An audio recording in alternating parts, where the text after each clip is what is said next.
ውድ የእግዚአብሔር ቤተሰቦች እግዚአብሔር በልጁ በኢየሱስ ክርስቶስ እስከ መስቀል ሞት ድረስ በገለጸው ፍቅሩ እንዲሁ በነጻ የዘላለምን ሕይወት ያገኛችሁ እንኳን ደስ ያላችሁ። በወደደን ጌታ እንደምን ሰነበታችሁ እያልኩኝ እንደተለመደው የመጽሐፍ ቅዱስ ትምህርታችንን ዛሬም እንቀጥላለን። ይህ ያህዌ ንሲ መንፈሳዊ ትምህርትና የስብከት አገልግሎት የክርስትና እምነት መሠረታዊ ትምህርቶችን በተለያዩ ርዕሶች የሚያቀርበውን ለሁሉ እንዲደርስ ፎሎ፣ ላይክ፣ ሼር፣ ሪፖስት ማድረጋቸውን እንዳትረሱ።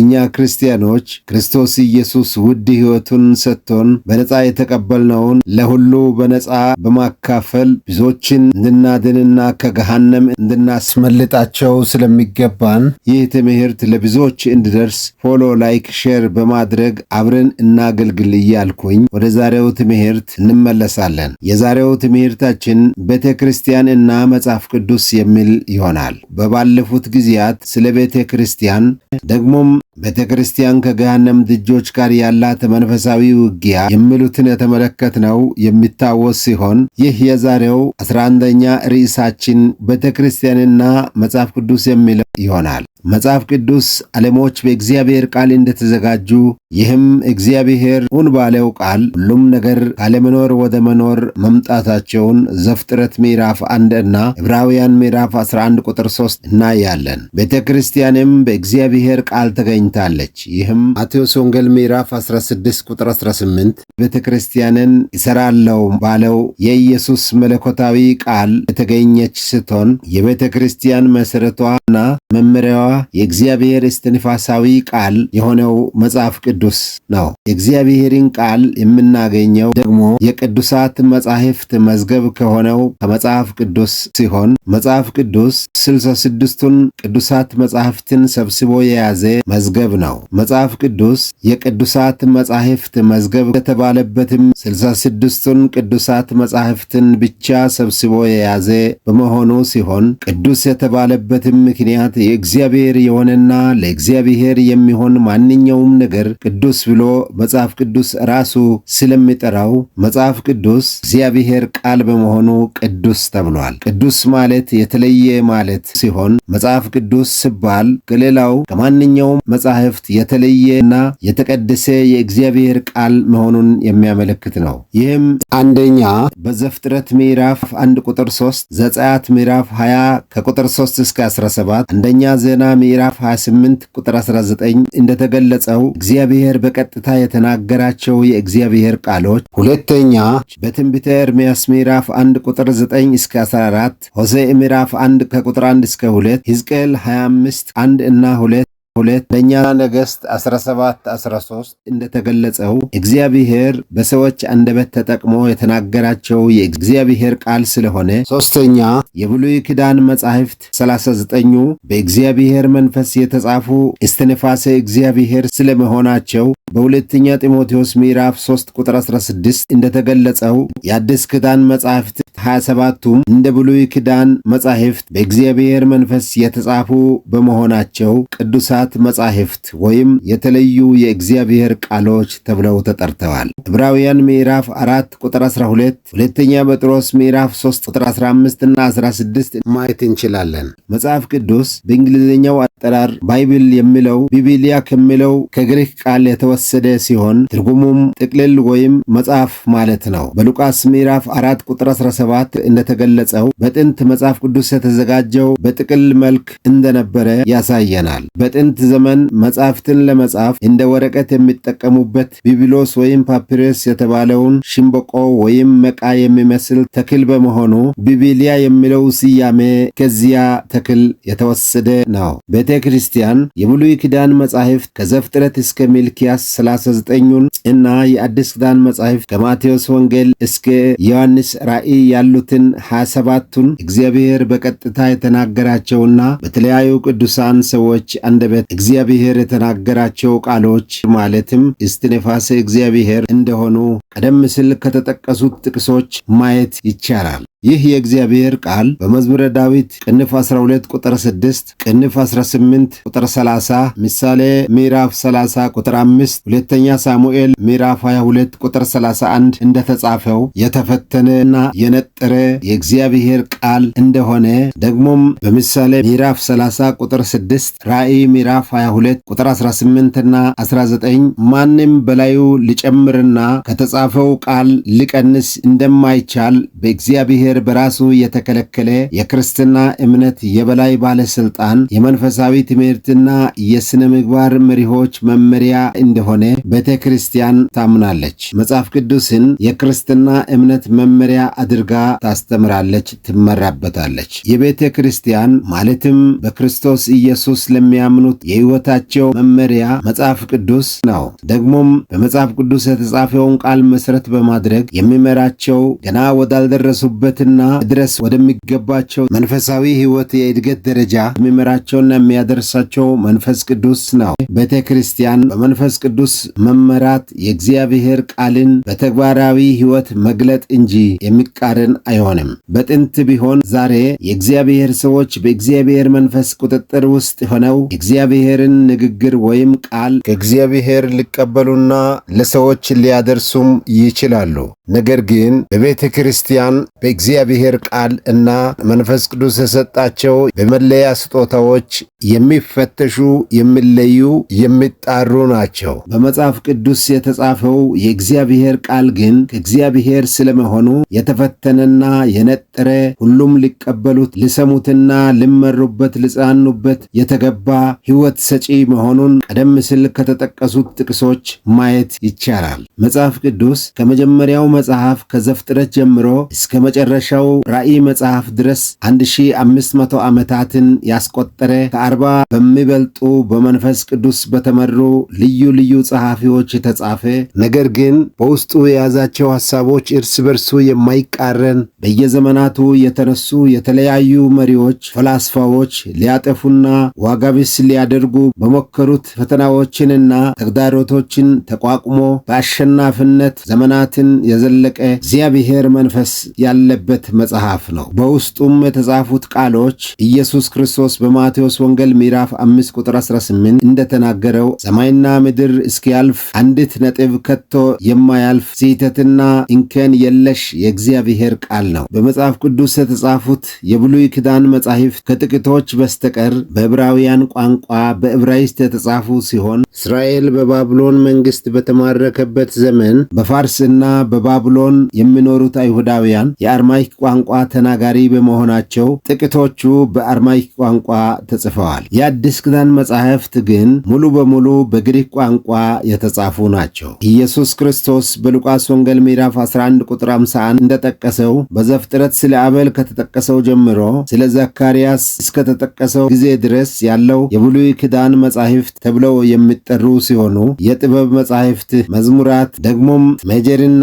ማይነር ነቢያት ማለትም ታላላቅና ታናናሽ ነቢያት የሚባሉት ከኢሳይያስ ጀምሮ እስከ ሚልኪያስ ያሉትንም በውስጣቸው ያካትታሉ። ሜጀርና ማይነር ነቢያት ማለትም ታላላቅና ታናናሽ ነቢያት የተባሉበት ምክንያት በተቀቡበት በነቢይነት ቅባታቸው ሳይሆን በመጽሐፋቸው ብዛት፣ በጽሑፋቸው ብዛትና ማነስ ነቢያትን ለመለየት የተጠቀሱበት የአጠራር ሁኔታ ነው። ስለሆነም በዘጸአት ምዕራፍ 31 ቁጥር 18 በእግዚአብሔር እጅ የተጻፉ እና ፍጥረታት ሁሉ በእግዚአብሔር ስለመፈጠራቸው ደግሞም ከአዳም ጀምሮ ትውልድ እስከ እስራኤል ድረስ የነበረውን ሙሴ ለእስራኤል ሕዝብ ያስታውቅ ዘንድ በእግዚአብሔር መገለጥ ሙሴ ከጻፋቸው ከዘፍጥረት ጀምሮ የብሉይ ኪዳን መጻሕፍት እስከ ትንቢተ ሚልክያስ ድረስ ከምርኮ መልስ ወደ ኢየሩሳሌም በመጣው በዕዝራ ምዕራፍ 7 ቁጥር 5 እና 6 እግዚአብሔር በሰጠው በሙሴ ሕግ ፈጣን ጸሐፊ ነበር በተባለው ካህን በዕዝራ የተሰበሰቡ እንደሆነ ይታመናል። በዚያን ጊዜ የአዋልድ መጻሕፍት ቢኖሩም አንዳቸውም ብሉይ ኪዳን ቅዱሳት መጻሕፍት እስትንፋሰ እግዚአብሔር በሆኑት አንዳቸውንም አልጨመራቸውም ነበር። የአዋልድ መጻሕፍት የሚባሉት ከጥንት በዕብራይስጥ ቋንቋ ያልተጻፉ በቅድስት አገር በሚኖሩት አይሁዶች ዘንድ እንደ እግዚአብሔር ቃል ተቀባይነትን ያላገኙ ጌታ ኢየሱስ ክርስቶስ ያልመሰከረላቸው የአዋልድ መጻሕፍት ተብለው ዝቅተኛ ደረጃ የሚሰጣቸውና ለታሪካዊና ለቋንቋ ጥናት መረጃ የሚሰጡ ናቸው። ይሁን እንጂ በአንዳንድ አብያተ ክርስቲያናት የአዋልድ መጻሕፍት 15ቱን ጨምረው የመጽሐፍ ቅዱስን ቁጥር 81 በማድረግ የሚቀበሉ አሉ። ከእነዚያ ለምሳሌ የኢትዮጵያ ኦርቶዶክስ ቤተ ክርስቲያን መጥቀስ ይቻላል። እነዚህ የአዋልድ መጻሕፍት እንደ እግዚአብሔር ቃል የማይወሰዱና ሊወሰዱም የማይገባቸው መጻሕፍት ናቸው። የአዋልድ መጻሕፍት ተቀባይነትን ያጡበት ምክንያት አንደኛ መጻሕፍቱ ስለ ራሳቸው የሚናገሩት ከብሉይ ኪዳን መጻሕፍት ጋር እኩል ስልጣን እንዳላቸው አይመሰክሩም። ሁለተኛ ቀደም ሲል እንደተጠቀሰው ከጥንት በዕብራይስጥ ቋንቋ የተጻፉ አለመሆናቸውና በግሪክ ቋንቋ የተጻፉ መሆናቸው በቅድስት አገር በሚኖሩት አይሁዶች ዘንድ ተቀባይነትን ያላገኙ ኢየሱስ እና ሐዋርያትም ያልመሰከሩላቸው መጻሕፍት ናቸው። ስለዚህ በካኖን ወይም በቀኖና ውስጥ ስማቸው በተመዘገበው ቅዱሳት መጻሕፍት ዝርዝር አልተካተቱም፣ ተቀባይነትን አላገኙም። የቅዱሳት መጻሕፍት ዝርዝር በግሪክ ቋንቋ ካኖን ሲሆን ትርጉሙ መለኪያ ወይም መስፈርት ማለት ነው። ይህም በቅዱሳት መጻሕፍት ዝርዝር ወይም ካኖን ውስጥ የሰፈሩት መጻሕፍት ማሟላት የሚገባቸውን መስፈርት የሚያመለክት ነው። በካኖን ወይም የቀኖና መመዘኛዎች የሚጠቅሙት የእግዚአብሔር ቃል የሆነውን ካልሆነው ለመለየት ነው። የብሉይ ኪዳን ቀኖና የተጀመረው በዘጸአት ምዕራፍ 31 ቁጥር 18 በእግዚአብሔር እጅ ከተጻፉት ከ10ሩ ትእዛዛት ጀምሮ የብሉይ ኪዳን መጨረሻ መጽሐፍ እስከሆነው ትንቢተ ሚልክያስ ድረስ ነው። ይህንን የብሉይ ኪዳን መጽሐፍትን ያቀናበራቸውና የሰበሰባቸው በ458 ዓመተ ዓለም ማለትም ከክርስቶስ ልደት በፊት ከምርኮ ሀገር ወደ ኢየሩሳሌም የገባው ካህኑ ዕዝራ እንደሆነ ይነገራል። ጌታ ኢየሱስ በሉቃስ ወንጌል ምዕራፍ 11 ቁጥር 51 የብሉይ ኪዳን ቀኖና መነሻና ማብቂያን እንዳመለከተ ያስገነዝበናል። ይህም የአቤል ሞት የተጻፈበት ዘፍጥረት ምዕራፍ 4 እና የዘካርያስ ሞት የተመዘገበበት ሁለተኛ ዜና ምዕራፍ 24 ከቁጥር 20 እስከ 21 ይህም ከዘፍጥረት እስከ ትንቢተ ሚልክያስ መሆኑን ሲሆን በብሉይ ኪዳን ቀኖና ውስጥ የተጠቀሱት የቅዱሳት መጻሕፍት ዝርዝር ከዘፍጥረት እስከ ትንቢተ ሚልክያስ መሆኑን ያሳየናል። በ458 ዓመተ ዓለም ማለት ከክርስቶስ ልደት በፊት ከምርኮ ምድር ወደ ኢየሩሳሌም ዕዝራ የመጣ ሲሆን ከ435 ዓመተ ዓለም በኋላ የተጨመሩት መጻሕፍት በዕብራውያን ካኖን ውስጥ ከተዘረዘሩት 39ኙ ቅዱሳት መጻሕፍት ውስጥ የሉም። ስለሆነም በብሉይ ኪዳን ቀኖና ከተዘረዘሩት 39ኙ ቅዱሳት መጻሕፍት ሌላው ተጨማሪ የአዋልድ መጻሕፍት ተብለው እውነተኛ የእግዚአብሔር ቃል ስላይደሉ ዝቅተኛ መደብ ተሰጥቷቸዋል። የአዲስ ኪዳን ቀኖና በአዲስ ኪዳን የተጻፉ የ27ቱ መጻሕፍት ዝርዝር ሲሆን በ397 ዓመተ ምህረት በካርቴጅ በተሰበሰበው በቤተ ክርስቲያን ጉባኤ አትናቴዎስ የተባለው የቤተ ክርስቲያን ካህን የመጻሕፍትን ዝርዝር ለጉባኤው ካቀረበ በኋላ ጉባኤው መመዘኛዎቹንና መለኪያዎችን የሚያሟሉ ቅዱሳት መጻሕፍት 27ቱን የእግዚአብሔር ቃል መሆናቸውን ጉባኤው መርምሮ መቀበላቸውን የቤተ ክርስቲያን ታሪክ ይነግረናል። ልናስተውለው የሚገባን የእግዚአብሔር ቃል ወይም መጽሐፍ ቅዱስን ቀኖናዊ የሚያደርገው መመዘኛው ሳይሆን ቃሉ ከቀድሞም ጀምሮ የእግዚአብሔር ቃል ነው። የመመዘኛው አገልግሎት የእግዚአብሔር ቃል የሆነውን እግዚአብሔር ቃል ካልሆነው ለመለየት ነው። ስለሆነም በመመዘኛዎቹ መሠረት በጥንት የቤተ ክርስቲያን አባቶች ጉባኤ የእግዚአብሔር ቃል መሆናቸው ተቀባይነትን ያገኙ መጻሕፍት ከጊዜ ብዛት ተጠርዘው አሁን በእጃችን በምናየው መልክ መጽሐፍ ቅዱስ የሚል ስያሜ ለማግኘት ችለዋል። የቅዱሳት መጻሕፍት በቀኖና ዝርዝር የሚመዘገቡበት ዋናው መስፈርት አንደኛ የጻፊውን ስልጣን ማወቅ፣ ይህም ጻፊው ለመጻፍ ስልጣን ከየት አገኘ፣ በምን ስልጣን ጻፈ የሚል ነው። በብሉይ ኪዳን ስልጣኑ ሕግ ሰጪ ነቢይ ወይም በእስራኤል የነበረ መሪ ሊሆን ይገባል። በዚህ መሠረት በብሉይ ኪዳን ስልጣኑ ሕግ ሰጪ ነቢይ ወይም በእስራኤል የነበረ መሪ ሊሆን ይገባል። በአዲስ ኪዳን በሐዋርያትና ከሐዋርያት ጋር የቅርብ ግንኙነት ያላቸው የቅርብ ረዳት አገልጋዮች የጻፉ እና በሐዋርያት የውክልና ስልጣን ማስረጃ ያላቸው እንዲሆኑ ያስፈልጋቸው ነበር። በዚህ መሠረት የማርቆስ፣ ጴጥሮስ፣ የሉቃስ ደግሞ ጳውሎስ ደጋፊዎች እንደነበሩ በተጻፉት መልእክቶች እንመለከታለን። ይህ የመጀመሪያው መለኪያ ሲሆን ሁለተኛ መጻሕፍት ራሳቸው በይዞታቸው የእግዚአብሔር መንፈስ ያለባቸው መሆናቸውን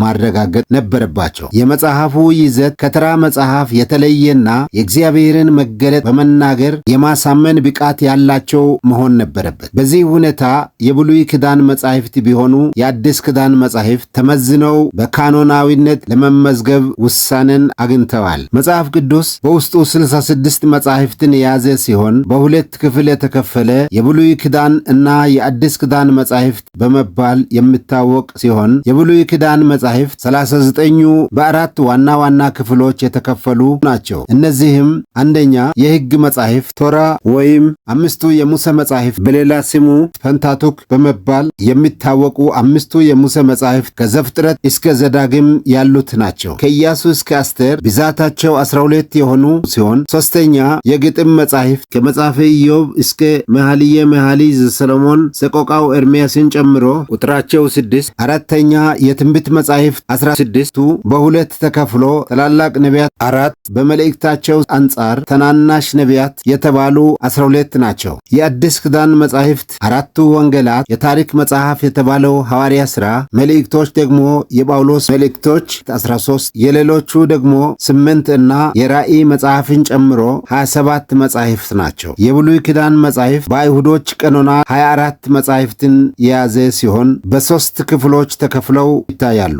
አንደኛ ሕግ ሲሆን ይህም አምስቱ የሙሴ መጻሕፍት ከዘፍጥረት እስከ ዘዳግም ያሉት ናቸው። ሁለተኛ ነቢያት በመባል ነቢያትን በአራት አነስተኛ ክፍሎች ይከፋፍሉና የመጀመሪያዎቹ ነቢያት በማለት ኢያሱ፣ መሳፍንት፣ ሳሙኤል፣ ነገሥታት ሲሆኑ የኋለኞቹ ነቢያት በማለት ደግሞ ኢሳይያስ፣ ኤርምያስ፣ ሕዝቅኤል እና የ12ቱ ነቢያት በተለምዶ ደቂቅ ወይም ታናናሽ ነቢያት የሚባሉት ናቸው። ሶስተኛ ጽሑፎች የሚባሉት መዝሙረ ዳዊት፣ መጽሐፈ ምሳሌ፣ መጽሐፈ ኢዮብ ሲሆኑ አምስቱ መጻሕፍት ጥቅሎች የሚባሉት ደግሞ መኃልየ ዘሰሎሞን፣ ሩት፣ ሰቆቃው ኤርምያስ፣ መክብብ፣ አስቴር ሲሆኑ በአራተኛው ክፍል ላይ ትንቢተ ዳንኤል፣ ዕዝራ፣ ነህምያ አንድ ላይ ተጽፈው ይገኛሉ። ይህ የዕብራውያን ቀኖና አደረጃጀትና አቀማመጥ አይነት ነው። እንግዲህ ቀደም ሲል እንደተገለጸው መጽሐፍ ቅዱስ የቅዱሳት መጻሕፍት መዝገብ በመባል የሚታወቅ ሲሆን የቅዱሳት መጻሕፍትን ሰብስቦ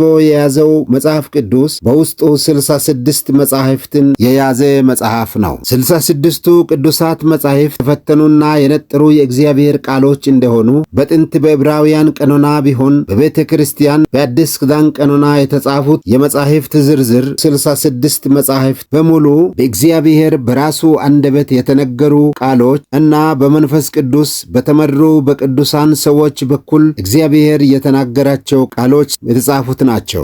በመጽሐፍ ቅዱስ በተጻፉት ቃሎች ላይ ማንም ቢጨምር እግዚአብሔር በመጽሐፍ ቅዱስ የተጻፉትን መቅሰፍቶች እንደሚጨምርበትና ከተጻፉ ቃሎች የሚያጎድል በመጽሐፍ ቅዱስ ከተጻፉት ከሕይወት ዛፍና ከቅድስቲቱ ከተማ እግዚአብሔር ዕድሉን እንደሚያጎድልበት በራእይ ምዕራፍ 22 ቁጥር 19 ተጽፎ እናነባለን። ሐዋርያ ሥራ ምዕራፍ 15 ከቁጥር 13 እስከ 29፣ እንደገና ምዕራፍ 21 ቁጥር 18፣ ገላትያ ምዕራፍ 2 ቁጥር 9 እንደሚያሳየን በጥንቲቱ ቤተ ክርስቲያን ገና ጅማሬው የአዲስ ኪዳን ስነ መለኮት ትምህርት አዘጋጆችና አስተማሪዎች የአምልኮና የአገልግሎት ሁሉ መሪዎች ለሆኑ ለሐዋርያት፣ ለነቢያትና ለሽማግሌዎች ጉባኤ ዋና ኃላፊና መሪ የሆነው በሥጋም የጌታ የኢየሱስ ክርስቶስ ወንድም የሆነው ሐዋርያው ያዕቆብ ለቤተ ክርስቲያን ሁሉ እንደተሰጠው የበላይ ኃላፊነትና መሪነት እንዲህ በማለት ተናግሯል። ያዕቆብ ምዕራፍ 3 ቁጥር 1 ወንድሞቼ ሆይ ከእናንተ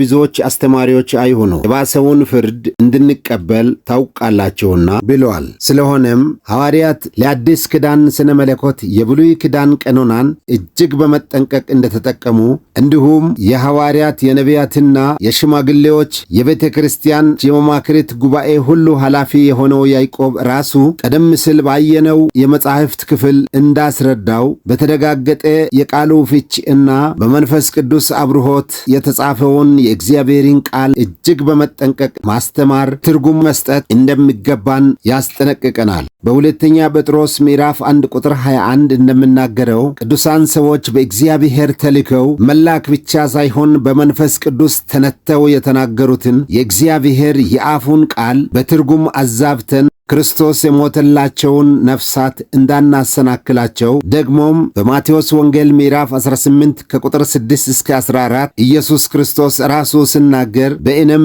ከሚያምኑ ከእነዚህ ከተናናሾች አንዱን የሚያሰናክል ሁሉ የወፍጮ ድንጋይ በአንገቱ ታስሮ ወደ ጥልቅ ባህር መስጠም ይሻለው ነበረ ሲል እንመለከታለን። በቁጥር 14 ደግሞ ከእነዚህ ከተናናሾቹ አንዱ እንዲጠፋ በሰማያት ያለው የአባታችሁ ፈቃድ አይደለም በማለት አስጠንቅቋል። ቀደም ሲል እንዳየነው ሐዋርያው ያዕቆብም አስተማሪዎች እኛ ካልተጠነቀቅን የባሰ ፍርድ እንቀበላለን በማለት የማስጠንቀቂያ መልእክቱን አስተላልፈዋል። እነዚህን ጥቅሶች በግላችሁ አንብቡ። በእግዚአብሔር ቃል በመጨረሻ ዘመን ዕውቀት ይበዛል እንዳለው ዛሬ ሰዎች በየቦታው በየሚዲያው ሁሉ እንደፈለጉት ቃሉን የሚተረጉሙበት ስለ ቃሉ ግድ የማይላቸው እንደመሰላቸው ለራሳቸው መከላከያ እንዲሆን ቃሉን የሚተረጉሙበት ጊዜ ሆኖ እንመለከታለን። ሐዋርያው ጴጥሮስ በሁለተኛው መልእክቱ ምዕራፍ 1 ቁጥር 19 ሰው በጨለማ ስፍራ የሚበራን መብራት እንደሚጠነቀቅ ለእግዚአብሔርን ቃል ልንጠነቀቅ ይገባል እንዳለው